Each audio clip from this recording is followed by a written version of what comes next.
The boss of TikTok in Africa is in the studio. Fortune Mgwili Sibanda is the head of public policy and government relations, TikTok Sub-Saharan Africa. Fortune, good morning. Good morning, Eric. Welcome to the hot seat of Kenya's biggest conversation. Thank you. Talking about plans, my plans is to survive the hot seat today. You'll be fortunate enough. There we go. To survive it. Yeah. We'll talk about TikTok and what TikTok is doing in Sub-Saharan Africa, and particularly TikTok in Kenya. Yeah. I'm sure you're here. You went to Parliament yesterday. You'll tell us about that as well. But our colleague Siti Muga is not in today. Okay. Siti usually goes to an African country, and then he brings us proverbs from that country. Nice. A proverb a day. And the first job of the person occupying the hot seat is to listen to the proverb and give us their interpretation of the proverb. This week the proverbs are from the Kingdom of Morocco. Okay. And today's proverb: the ones who fear live. The ones who fear live. Okay, I think this one is about courage. I think is to encourage people not to fear.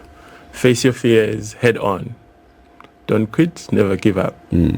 I think so. I hope so. The live here is L-I-V-E. Oh, the ones who fear. We L-I-V-E. Live. Okay, yeah, I've got a modern one for that. YOLO. That's a modern African. That's a modern African proverb. Modern African proverb. Yeah, YOLO. You only live once. Yeah, there you go. Live life. I don't know what city will think of that though, but I tried. What do you think the Moroccans are telling us in this proverb though?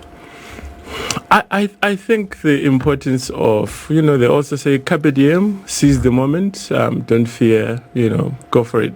If you've got plans, if you've got dreams, tackle them head on. Yeah. Then you can enjoy life. Okay. It's a thought? It is. It's a thought. CT would have given you 5 million points. Do with them as you please. 5 million out of what? Is that like equivalent to $5 million or 5 million shillings? It's up to you. This is important. What do you want it to be? It's really up to you. Okay, all right. Buy a house I'll take or a 5 horse. million. Okay, or a horse. Bottom line, you get top marks. Yeah, okay, excellent. Then Because I love it. as Thank City you. will tell Thank you. Yeah. You can never be wrong. Yeah. With your opinion. Yeah, It's I like your that. opinion. I like that. Yeah, you can never be wrong. Cool. It's yours. Yeah. Okay. So we know the other platforms and who owns the other platforms. Yeah. All right. And then we know TikTok. Yeah. And you know it as TikTok. Who's TikTok? TikTok is, I'd say, off the bat, we are a global platform. We're present in over, I think, 170 markets across the world now. In terms of our headquarters in Singapore as well as in the US, in Los Angeles. Part of TikTok is a product and also a company. But our holding company is also is called ByteDance, which was founded by 2 tech entrepreneurs of a Chinese origin. So TikTok is one of the many products, many companies under ByteDance. Yeah. And in terms of usage, yeah. Of TikTok, let's just talk about Kenya, and then you can tell us in relation to Sub-Saharan Africa and then in relation globally. How are we doing? I think we're doing well. Unfortunately, I can't provide you specific numbers on Kenya. We don't share those details yet, but globally the number is over 1 billion users monthly come to TikTok to use our app. That's a number that we're very proud of. I mean, relative to how young we are as a platform, we take that, I'd say, as a vote of confidence. That people like what they are seeing on the platform. There's something that they can relate to. So we hope to continue to grow on those numbers. So you can tell us about Africa. So over 1 billion globally, how many in Africa? I don't have those numbers yet. Why? We're not yet communicating those numbers. I think it's just a part of our... You have the numbers, but evolution. You don't want to communicate. Yeah. I can't say those numbers yet. Okay. I think yet is the important bit here. Okay. It's part of our growth, a part of our evolution, and we'll be able to share those when the time is right. How does TikTok make money? How does TikTok make money? Is TikTok even making money? Let's start there. Fortune.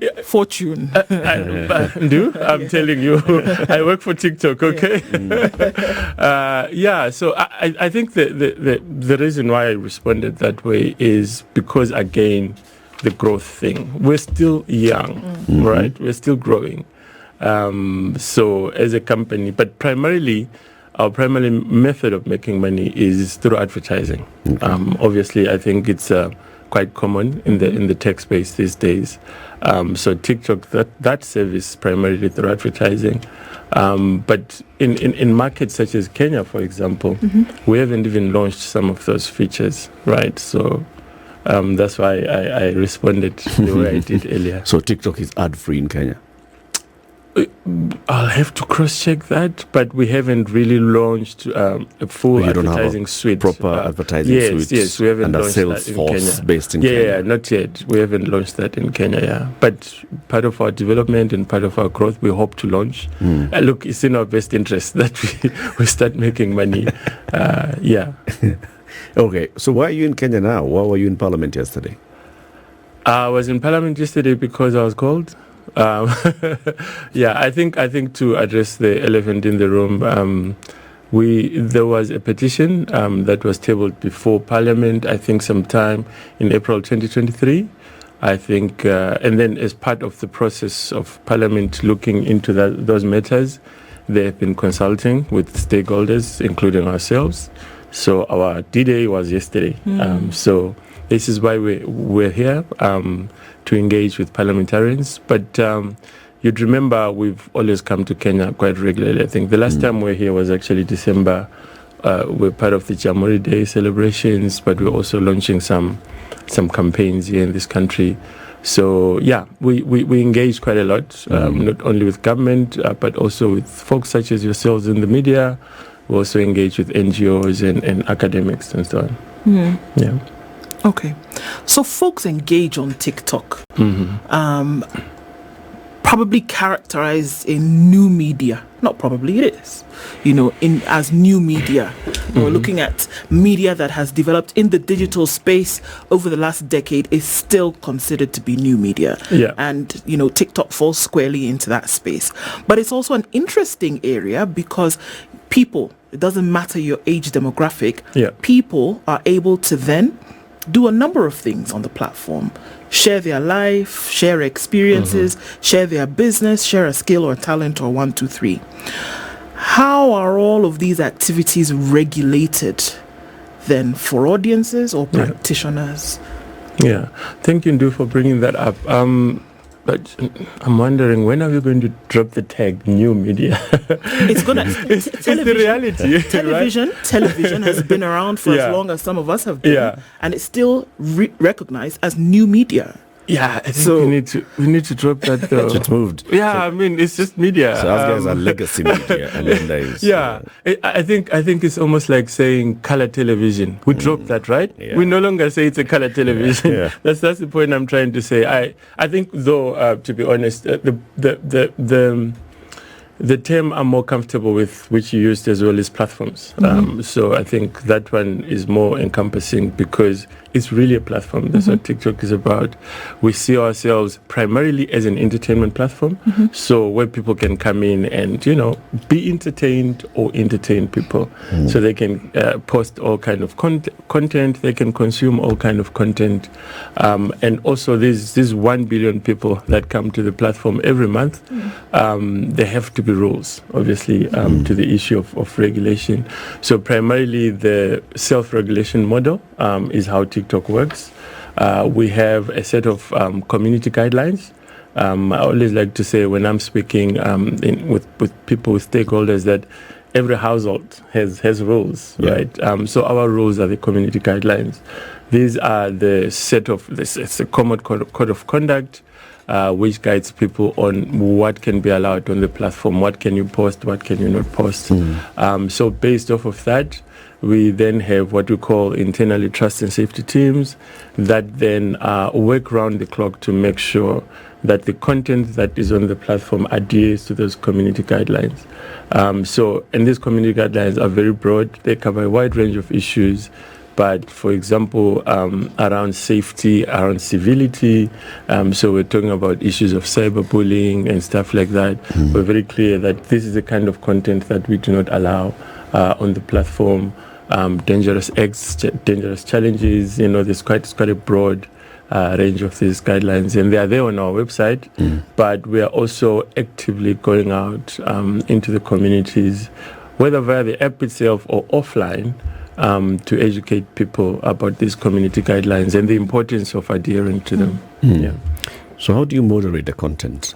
Do you have human beings who are constantly checking this, or do you have automated bots that constantly are looking? Yeah, it's a combination. Look, it can only work if it's a combination due to the nature of, obviously, new media, if I may borrow that term. It's a combination of technology and human moderators. I'd say primarily the primary method of how we moderate content is through automated means. So, through AI, through algo, through machine learning. I would say probably about 95% of our content that we take down for violating our community guidelines is taken down via machine learning. And then after that, we then have human beings. So human beings are important in that line because then they come in for context, right? They come in. I don't think a machine, I don't know if we've developed such technology yet for a machine to be able to see this is parody, this is humor, this is sarcasm.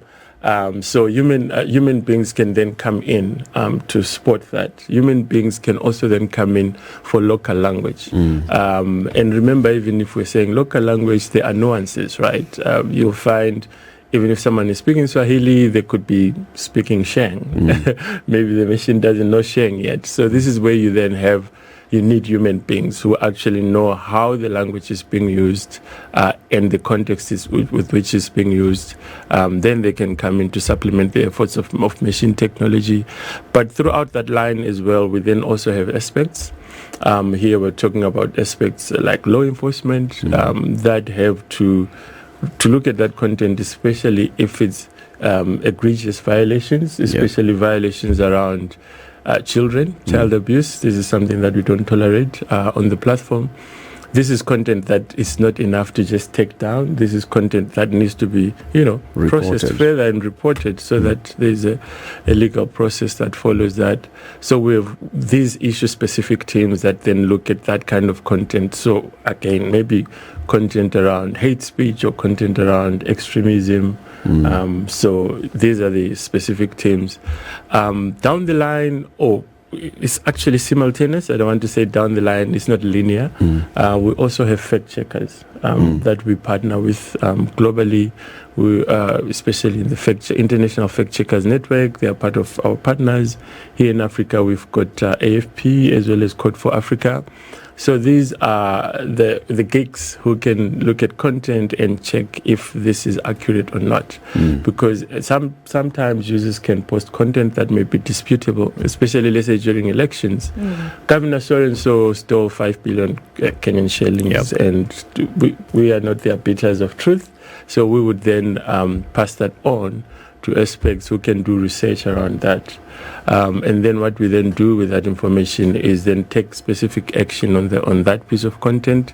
It could be to leave it on if it's true, or if it's disputed, it could be just to put a tag there that, this content is disputed, or if you want to know more about this issue, click here. Then we can redirect to a website that would contain that information. So it's quite a lot in terms of the systems that we have in place to, I'd say, regulate the content, but also externally, there is the issue of laws and policies in the countries that we operate that we also have to adhere to. So that's another layer that comes in. Yeah, multi-pronged. Yeah. I would say that. Yeah. So you can say internally you have, your policies, your guidelines, your systems that are in place to do this. You have automated and human. What challenges do you face on that? This is a constantly evolving environment. Definitely. I think.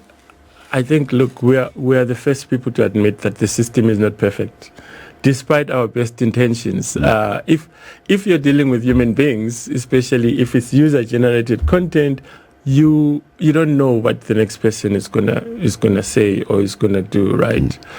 Take for example the case of the people doing challenges, right? Yep. I quite like the fact that challenges these days that we're seeing are cool, they are vibey, they are hippie, they are quirky, and people are participating in them. But at times you can have people just starting a challenge and you wonder, what's the thinking? Not just on TikTok, but generally online. I don't know if you guys remember the crates challenge, where people decide to stack up crates and walk over them. Why? That kind of thing. Why not? Okay. Those who fear do not live. I guess. But it's dangerous. So that's why we will have policies guiding against that. You get up on those crates and then you break your back. Right. Then we that's why we have specific community guidelines around dangerous challenges. So obviously, despite our best interest or intentions, the system is not perfect. There's still some content that is going to slip through. And I think the important thing there is, as a service, as a product, what are we learning from it? What are some of the extra measures that we're putting in to try as much as possible to minimize or to mitigate the impact of that bad content that slips through the system? One of those ways is through partnerships, obviously. We always talk about users reporting content. It's super, super important to report content that you feel is violating the community guidelines. Sure. Yeah, go on. How do you ensure that folks who are now doing the entertaining, right? Because that's what you said. Yes. There are those who entertain and those who come to be entertained. How do you ensure that those who do the entertaining are not just aware, but that understand what the guidelines are? And I ask that question because many a time we've heard folks complain and they say, well, my video was pulled down because of 1, 2, 3. I don't understand why. Or then I was flagged. My account was flagged or my account was taken down. And I don't really get it. If I watch it, I can't see anything that's really wrong with that. Yeah. Is there an understanding from end to end about what is allowed, what could actually be a flag, and then how you must then be careful? Because one would complain about that, but then watch something else which is utterly preposterous, but it's still left there. What guides that? And then is there that complete comprehension of what those guidelines are? Yeah, I definitely would be lying to you if I said complete comprehension. I think we can always do more on this. This is an area that we need to focus on. But what we have begun to do, especially in Kenya, we have a team that is actually working to support creators and guide them on. So first, instead of the workshops that we hold with these creators, there are capacity building workshops. We want to help them create better quality content because we want them to export their skills, their talent, not just to be huge in Kenya, but to be global. The likes of Elsa Majimbo, the likes of Dennis Ombachi. We want to see more people coming out like that to appeal to global audiences. And we make it clear to them as we're doing that you are not going to make it huge if your content is violating community guidelines. So we educate the creators on the importance of that. But also we tell them that if you are going to create content that is potentially of mature themes, it's not going to be recommended on people's feeds. It's only those people that follow you, that search for you, that are going to see your content. Because we don't want to push this in people's faces. So I think there's a lot of education that still needs to be done. of the creator community itself, of the user community itself, and we do this through a variety of ways. In the app itself, we've got what we call content warnings or content labels. So, for example, if you post something as a creator or you're commenting on someone's content, something comes up and say, "Are you sure you want to post this?" So that gives you a bit of time to really think about what you want to do. So that for us as an entertainment platform, we want to make it welcoming for everyone. We don't want to make it a platform that is shocking. That, shock value, shock therapy, whatever that is. We want something that appeals to, a broad spectrum of people. And I always like to say we have an ambition to be the last sunny corner of the internet. A place where, maybe at the end of the day or when you're starting your day, get onto TikTok, see a few videos, have fun, and then proceed with your day. Yeah. Yeah. Fortune Mgwili Sibanda is the head of public policy and government relations for TikTok in sub-Saharan Africa. He's here. We are talking about those concerns that have been raised by government, by users, by other people on content moderation on TikTok, but also content creators themselves and what they say that they would like to get from TikTok in terms of capacity, in terms of how they can monetize their content, how they can use TikTok to be a money-making platform for them. He'll tell us all about that. Are there users that you bar from your platform?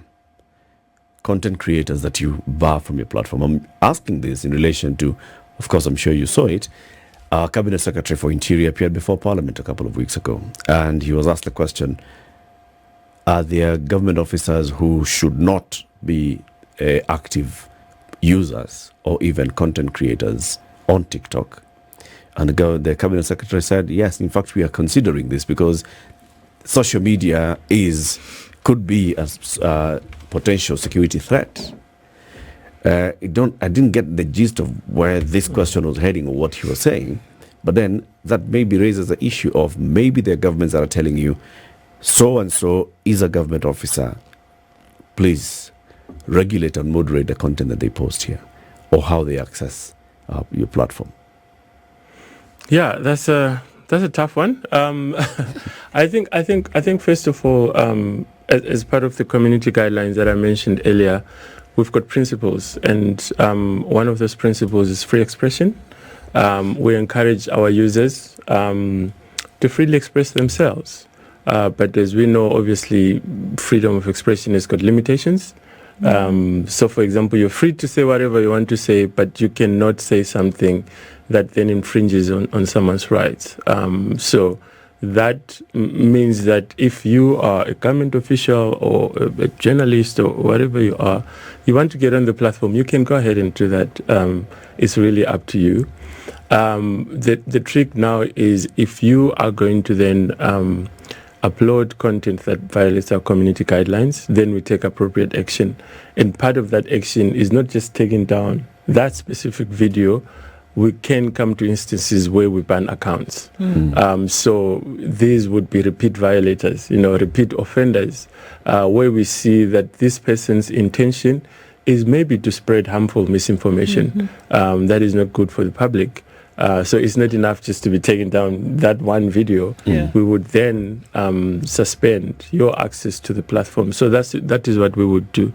Then on the government side of things, I cannot comment on behalf of what Prof. Kindiki said, but to say that we welcome engagements with government so that we can clarify how the platform works, and if there are any gaps that government is seeing, if there are any issues or concerns that government is seeing, we can work together to see how we can address that. But you see the trajectory that this one is likely to take. Yeah.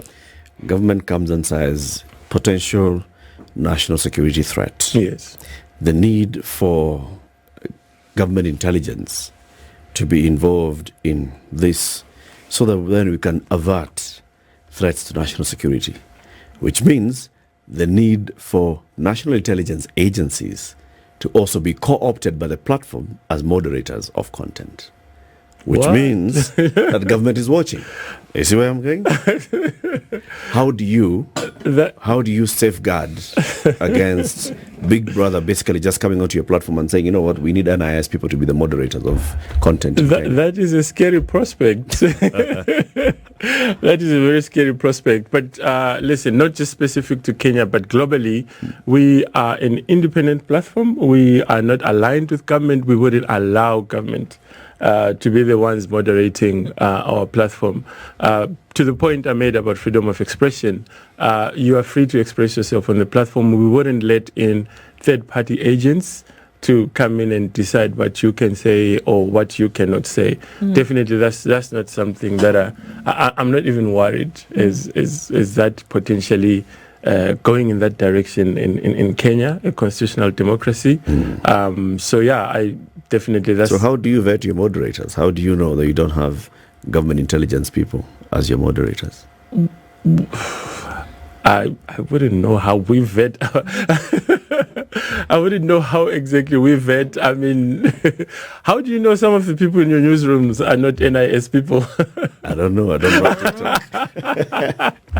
No, but listen, it's a serious issue that you're raising, but it's not something that is, I don't want to scare our users or scare Kenyans. That is definitely something that's not how we work.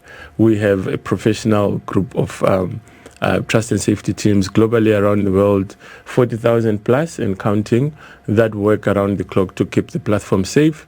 If anyone wants to, collect information, they can do so. You can go online and check what this person is posting. It's really, you don't need to do James Bond type stuff to see what people are posting. They're posting publicly anyway. So yeah. So then issues of, what happens when those of again, we're going back to the age demographic. Those of a younger age demographic then are accessing platforms and the things that they see. Look, there was a time, and I'm not even sure if it still goes on, but there was a time where that folks would then be able to go live, on their platform and do all manner of things. And then it became, it was public outcry, and there was, okay, so what is happening to be able to regulate what you can or cannot do when you then go live? Because, everybody was shouting and making noise and say, oh no, we cannot have our children watching this kind of thing. We can't have that. So then it goes back to the question of how then do you regulate what are we calling these individuals? Creators. Yeah. How then do you regulate what creators are putting out there? Because whether we like it or not, it is being consumed by a wide range of an audience in terms of age and in terms of those mature or not. How do you regulate that? Especially from that particular place. And again, there was uproar about what happens when folks go live after a certain time and what they were actually doing. But for some reason was still allowed.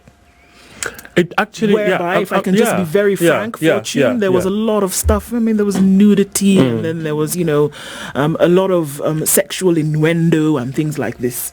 And the question was, all right, okay, for some people that's your cup of tea, fine. But for others, folks are saying, well, we've got a younger demographic to protect. It's exposing others to a potential danger that they're not ready for. How do we deal with those? Yeah, so first thing I want to say is that is definitely not allowed on the platform. That goes against our community guidelines. We've got community guidelines specifically that deal with what we call adult nudity and sexual activities, right? But remember I said earlier that there are occasions when some of that bad content is going to slip through the system. Again, the important thing is how do we react? Right. How do we make sure that doesn't happen again? And I'm happy to report that since that time, we have invested quite a lot in terms of improving our moderation capabilities, specifically for that kind of content.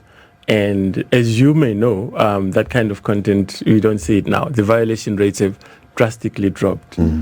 So we learned a lesson there to tighten up, at least that part of TikTok that was live, in terms of making sure that kind of content does not make it to the platform. It's not in our interest as a brand. It's not something that we want to see there. It's not something that we want our users to be seeing. Now to the first part of your question is around the younger users. The one thing, especially that we are emphasizing as we are doing workshops, is that TikTok is a 13 plus app, right? If you're under the age of 13, you shouldn't be on TikTok. So yes, I know. I can see the look on your face. I can see. You know what? I know. I'm telling you, if you're under the age of 13, you should not be on the platform. Okay. Because, as you are saying, you may end up being exposed to content that is not age appropriate. This could be maybe a news report of a car accident, right? It could be, some content that may shock you. So that's why we're saying parents or those that are guardians of minors should not allow them to be on the platform if they're under the age of 13. And then between 13 and 18, you are still a minor. Right? Maybe 17, 18, you can even start to think you're a young adult, but you are still a minor. So what we then do is that we've got technology in the kind of TikTok that you access as a minor is sort of different. There are some features that we've limited of you. So, for example, you cannot go on live if you're under, 15 or 16. You cannot participate in live gifting. Your videos cannot be downloaded. Also, under the age of 16, you cannot use the DM feature, or people cannot DM you. Or your account is not discoverable. Your account is also not recommended to users. So this is that extra layer that we're adding to minor users to protect them, is for their safety. And then we always encourage parents, especially guardians. This campaign that we're doing called Safer Together in the counties is to make sure that they check they take your kid's phone, go to their app and check what's their birth date, what they put there, because that is super important. If someone is 17 or is 16, but they put their date to back then, making them 27, it means that they can access some of those features that they shouldn't be accessing. So it's a one simple trick, but it makes a world of difference in terms of exposing those younger users to that kind of content, should it make it to the platform. So we always try to, we are innovating from a platform perspective, but we are quite aware there's still a lot that needs to be done in terms of awareness raising, also in terms of educating the general public.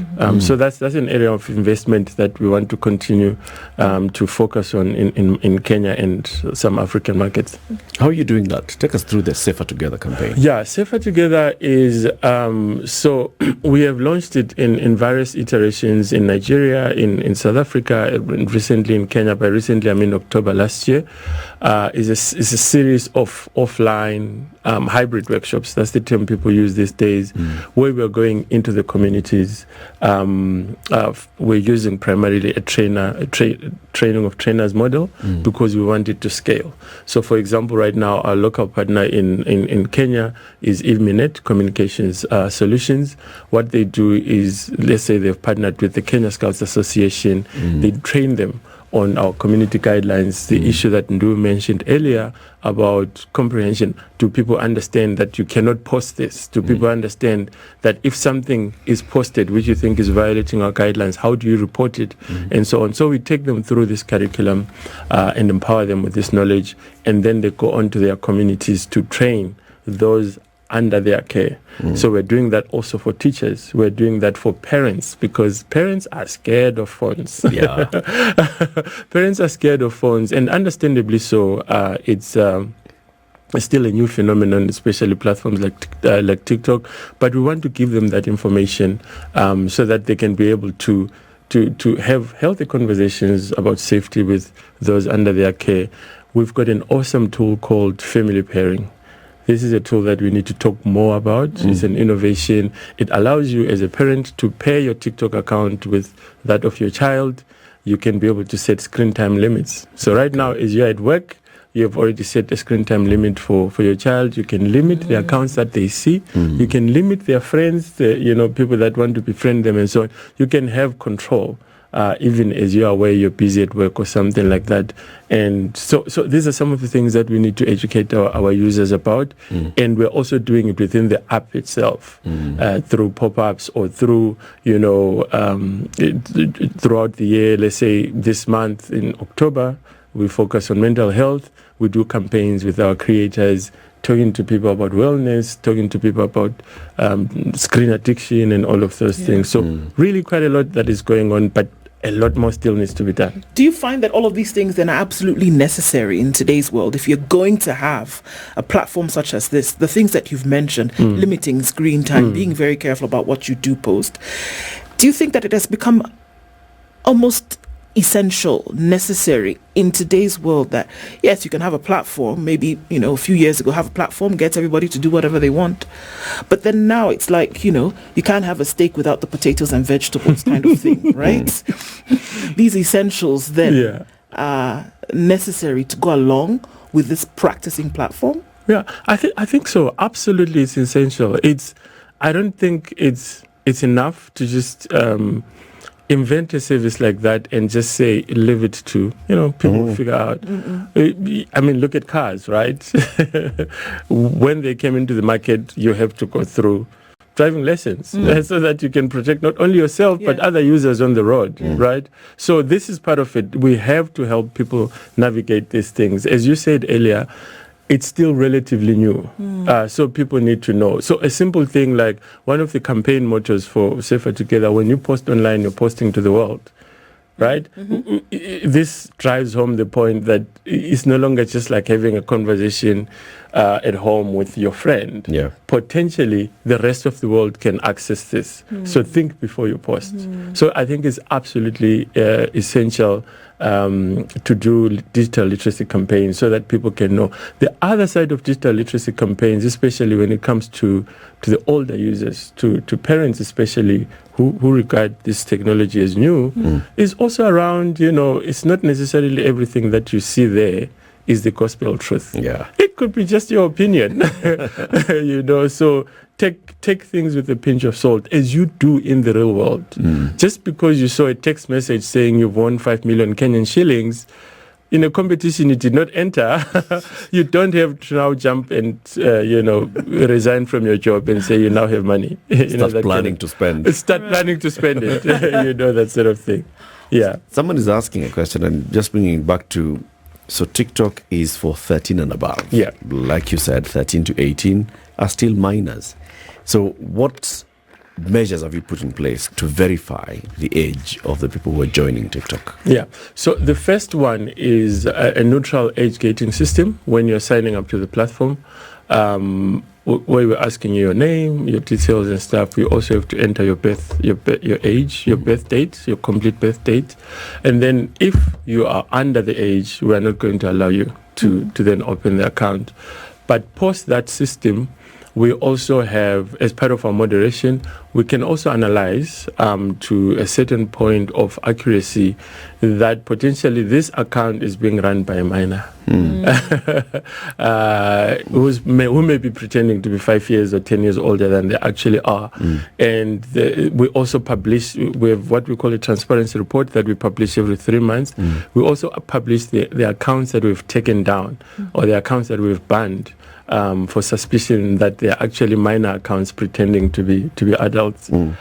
So that's from a technology perspective. And I always say, technology alone on its own is not enough. Right? You can have family pairing, you can have age gating and so on, but I think conversations between parents, between teachers, between kids, between users are very important. So digital literacy is also another layer that we're adding onto that to make sure that, listen, we're not just restricting you for restriction's sake, it's actually also for your protection.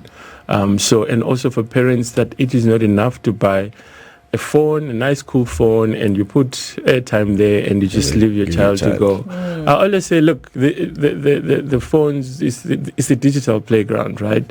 Like the real life playground. You don't go drop off your kid in the playground at 6 a.m. and come to pick them up at 6 p.m. You always want to keep an eye on how they are interacting or playing with other kids. Do the same when it comes to the digital playground. Sure. Yeah. Safer Together you say you are creating more awareness across the users of different demographics on what's available on TikTok, how to engage on TikTok, and so on and so forth. Is there any motivation? Like, is there any reward system? Once somebody has gone through training, do they get any sort of certification? Do they get a badge? Does the algorithm then reward them by spreading their content to to wider audiences? I think for creators is your content is then recommendable. And the power of TikTok is through the recommendation algorithm, right? So for you, if you're serious about your craft, if you're a content creator, if you are creating high quality content that meets our standards, that meets our community guidelines, is easily recommendable. So it's very easy for your content now to pop. If you are doing content, let's say around football, and you're a long-suffering Arsenal fan like myself, at least, I know. Yeah. I'm sorry I brought this up. We are the cusp of victory. I know. Yeah. So if you want to reach out similar-minded fans or communities or users, produce high-quality, clean content. Okay. If your content is bad, it's got swear words and so on and so forth, it's not going to be easily recommendable or discoverable. That's one area. Yeah. Good quality content. Yeah. But I'm talking about now another area where I've actively participated in going through training by TikTok. Whether you've provided training online or whether you're adding me into a community where I'm going through training and I'm sitting through some tests. Once I get a test, I get a certain badge, then it also elevates me in the hierarchy of content creators on TikTok. Yeah, I don't think we have that system as yet, at least for content creators, but it's something that we're willing to look into. Okay. Yeah. How do people make money on TikTok? How do people make money on TikTok? So the first thing that we, obviously, the monetization aspect is, for example, the advertising suite that I mentioned earlier, which is not yet launched in Kenya, would be the primary way. We also have live gifting, which is a huge way of making money, where we have creators, they say specific time during the day to interact with their community of users, and then people can give you gifts based on the interactions that are going on there. That's one of the ways. But what the other ways that we do, especially in markets like Kenya, where we haven't launched our full suite of monetization features, is to build creators and pair them with brands, right? As I said earlier, being a platform, we are saying, you've got a talent. You want to show it to the world. We've got the technology that can help you. Showcase this talent to the world. So then what we do, we take those creators that are promising to build them up from 10,000 followers to 1 million followers, that kind of thing. And we also would teach you, for example, what are the best times to post? How do you engage with your audiences now that you've put a video, and how many times to post a day? Best practice from what we see. If you are, for example, a person who talks about maybe financial literacy, maybe Friday evening is not the best time to post your wise words. That kind of thing. Spend your money wisely. Spend your money wisely. Yes, that's also relevant. But then we would then give you those sort of tips of how to engage, how many times to post, and how to interact, or like create a simple thing like when you create content, always have a call to action. Ask your users what they think, your followers what they think, or where they are joining from. What's your content? I'm making maybe a nice curry. What ingredients do you use so that people can come in and engage and so on. Okay. So we try to build creators. This is what we're doing, and then pair them with brands. But also as a company, we do paid campaigns with these creators. So we say, okay, in the month of, let's say, the recently ended last year, COP27, we're doing quite a lot of content around climate change and all of those issues. We know you've got a good, solid following. Here are the messages we want to spread around protecting the environment and climate change. Can you please say this to your users, to your followers, and we're going to pay you this. So these are some of the ways that we are trying to build the creative economy in Kenya. Yeah. So there's no monetization platform in Kenya yet, right? But then Kenyan content creators are being consumed globally. Say, Dennis Ombachi, 2.3 million followers on TikTok. 30.3 million likes on TikTok on his content. His content is being consumed by people outside of this planet. Or not planet. Continent. When the content is consumed elsewhere, is he able to monetize it? Should he be able to monetize it? And then how does a Kenyan who's producing content for the world take advantage of this global platform of 1 billion potential viewers? I should think that when we are talking monetization is about your country of origin. Like, this is where, if it's launched in this market, this is where you would have access to that. But I might need to get back to you on that. I don't want to say something that's not accurate. But again, as we are talking about people like Dennis Ombachi, I think, to be honest, the bigger value, I don't want to speak for him, the bigger value is him now being a brand. Do you get what I'm saying? Yeah. He's a brand because primarily of his content. Yeah. So then you're going to find that other bigger brands want to be part of his success. And I think that's where it unlocks these opportunities for him. Look at the music scene, for example. I think in South Africa now we've got 2 Grammy Award winning artists who are really TikTok musicians, so to speak. We took from here through our music team, built them up, put them to put them to global audiences. Tyler recently won a Grammy. So she's now a brand. So we may say maybe monetization is not launched in South Africa or whatever it is, but Tyler is now much bigger than those discussions. So this is what we are trying to do. We've actually got an ops team that works with creators and building them to be global brands, not just a national brand, but to be a global brand. Okay. Yeah. Let's conclude the conversation, and I want you to send a message to the many people who do not understand TikTok. But they just hear about TikTok. And what they've heard about TikTok is the negative side of TikTok. They spawn in TikTok at night. Speak to them. Because those conversations have ended up in Parliament with a petition to ban TikTok in Kenya. What do you say? TikTok is primarily an entertainment platform. That kind of content that you referred to is not allowed on the platform. Definitely pornography is not allowed on the platform. And whenever we come across it, we take it down and we take the appropriate action.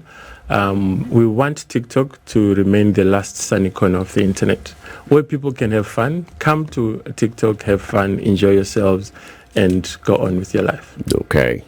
Thank you very much. And you should follow Spice FM KE on TikTok. Thank you. Oh yeah. Okay? Awesome. Yeah. We're very big there as well. All this content that we have every day on the Situation Room is also posted on TikTok, as well as the other social media platforms, plus content from Sugar and Spice with Yolanda and DJ Absolute, content on Spice Drive with Edward Quach. All of it, you'll find it on TikTok. And now that the boss has been here, he's going to talk to the algorithm guys too. But okay, I know you can do that. Fortune Mgwili Sibanda is the head of public policy and government relations for TikTok in sub-Saharan Africa. He's been our guest. We've been talking about moderating content on this platform and how then users can also take advantage of this platform to grow their viewership. Keep it here for more conversations. This is the Situation Room, the only way to start your day.